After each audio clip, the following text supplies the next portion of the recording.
और एक पूर्व मुख्यमंत्री ऐसे टुटपुंजिया भाषा का प्रयोग करे, वो हमको सिखाएंगे सनातन धर्म क्या है। तो इतने सनातनियों का अपमान कर रहे हैं भूपेश बघेल जी। कल का बच्चा है, क्या उम्र है उसकी? मेरा बेटा भी उससे 10 साल 12 साल बड़ा है। बाबा बागेश्वर सरकार के साथ ऐसी टिप्पणी करना, ये कहाँ से न्यायोचित है? हनुमान जी, अरे उसका जन्म नहीं हुआ था तब से हम हनुमान चालीसा पढ़ रहे हैं। ऐसे लोगों के विचार के साथ कांग्रेस समाप्त हो रही है। यही बात दूसरे प्रदेश में होते ना तो नहीं बोल पाते। ये छत्तीसगढ़ कहाँ से बोल लिया, सुन लिया हम लोग। तो फिर मैं कहता हूँ भूपेश बघेल शुद्ध रूप से रावण का दूसरा रूप है। ये धीरे शब्द है ना, और क्या यही संत महात्मा के शब्द होते हैं? लेकिन उनकी कार्यशैली, उनकी भाव, उनकी भाषा शुद्ध रूप से सनातन का विरोध है। मेरे ससुराल में 5 साधु हैं, इसके जैसे ढोंगी नहीं है। वो हमको सिखाएंगे सनातन धर्म क्या है। स्पर्श मल्टी स्पेशलिटी हॉस्पिटल आधुनिक एवं श्रेष्ठ किडनी विभाग फुल टाइम विशेषज्ञों की देखरेख में दे रहा है डायलिसिस की सुरक्षित और बेहतरीन सुविधा, साथ ही न्यूनतम दर पर हेल्थ पैकेज की सुविधा भी। स्पर्श मल्टी स्पेशलिटी हॉस्पिटल, एक एहसास अपनेपन का। नमस्कार, मैं हूं महेंद्र चतुर्वेदी और आप देख रहे हैं तीरंदाज। छत्तीसगढ़ के भिलाई शहर में 24 दिसंबर को बाबा बागेश्वर धाम यानी कि पंडित धीरेन्द्र कृष्ण शास्त्री आए हुए थे। उनकी 5 दिन तक कथा चलनी थी। आज 29 तारीख है और कथा का समापन भी हो गया है।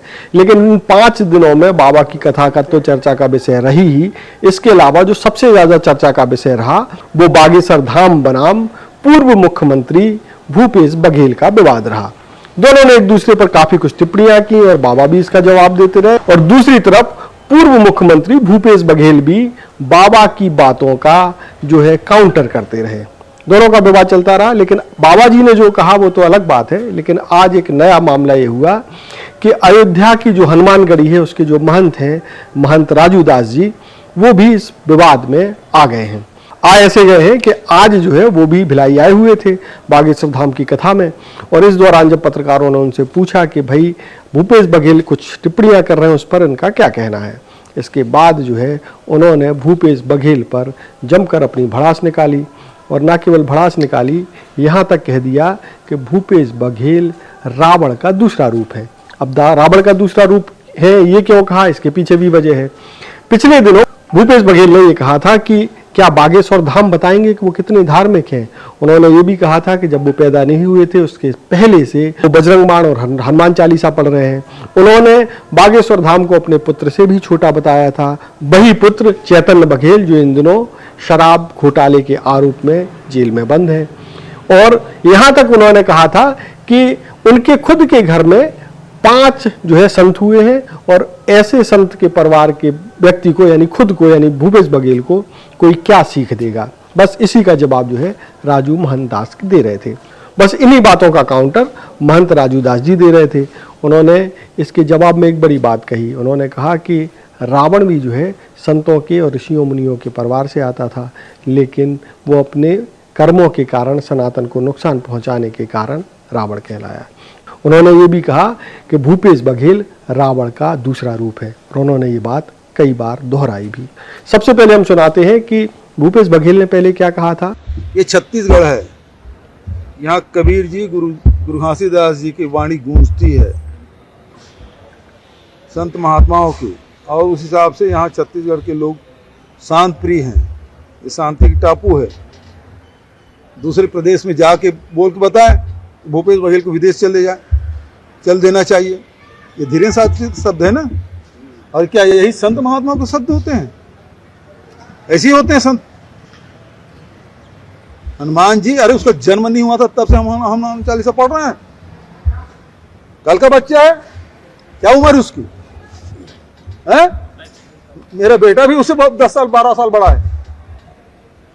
उसके बाप भी शायद मेरे उम्र से छोटे होंगे। वो मुझे हनुमान चालीसा के बारे में बताएंगे। उसका जन्म नहीं हुआ था तब से हम हनुमान चालीसा हनुमान बाण पढ़ रहे हैं। वो हमको सिखाएंगे सनातन धर्म क्या है। मेरे ससुराल में 5 साधु हैं, इसके जैसे ढोंगी नहीं है। स्वामी आत्मा निखिलात्मानंद सारे संत महात्मा हुए मेरे परिवार में। वो हमको सीख दे रहे हैं।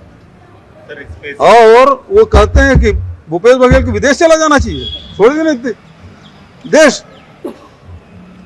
यही बात दूसरे प्रदेश में होते ना तो नहीं बोल पाते। ये छत्तीसगढ़ी कहां से बोल लिया, सुन लिया हम लोग। उसके काउंटर में महंत राजू दास ने क्या कहा है और विवाद के कुछ और वीडियो भी हम आपको दिखा देते हैं।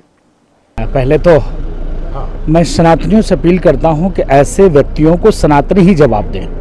साधु सदैव सनातन को अपने आप को समर्पित करके रखा है। वो सनातन जो हमको सिखाता धर्म की जय, अधर्म का नाश हो, प्राणियों में सत्व, विश्व का कल्याण हो।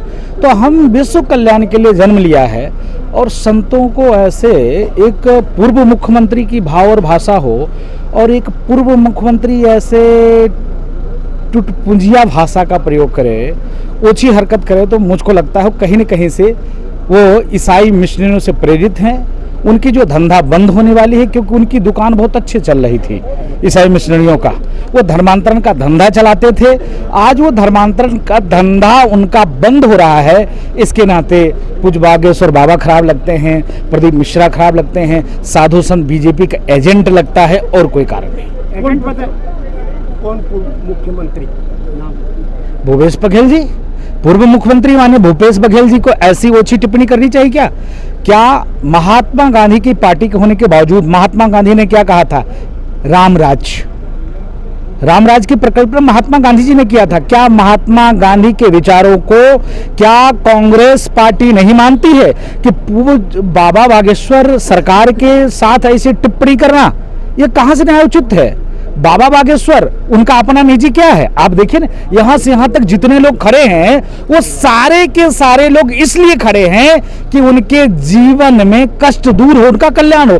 किसी का कल्याण करना क्या किसी पार्टी का काम है? ये कोई ये सब बीजेपी के लोग हैं क्या? ये सब दुखियारी हैं, परेशान हैं, पीड़ित है और इनके मन में भाव है किसके प्रति? संतों के प्रति। तो इतने सनातनियों का अपमान कर रहे हैं भूपेश बघेल जी। बाबा बागेश्वर का ये अपमान नहीं है, ये साधु संतों का अपमान नहीं है। यहाँ कई लाख जो सनातनी आ रहे हैं अपने आस्था का, उनके आस्था पे कुठाराघात भूपेश बघेल जी कर रहे हैं और ठीक नहीं है। जैसे कांग्रेस समाप्त हो रही है, ऐसे लोगों के विचार के साथ कांग्रेस समाप्त हो रही है। बागेश्वर धाम बघेल ने कहा है कि 5 संत हुए हैं। आत्मानंद जी छत्तीसगढ़ के सबसे बड़े संत हैं। वो बाबा जी बिगड़े बात बोल रहे हैं। फिर मैं निवेदन करता हूं, वो अपने आप को सौभाग्यशाली समझे कि उनके परिवार में 5 संत हुए हैं। लेकिन रावण किसका बेटा था? संत का ही बेटा था। रावण किसका बेटा था? संत का बेटा था ना। तो रावण की क्रियाकलाप क्या था? और रावण कौन था? एक ब्राह्मण था, त्रिकालदर्शी पंडित था, भगवान भोले को मानता था, लेकिन सनातन संस्कृति को मिटाने के लिए उसने प्रयास किया।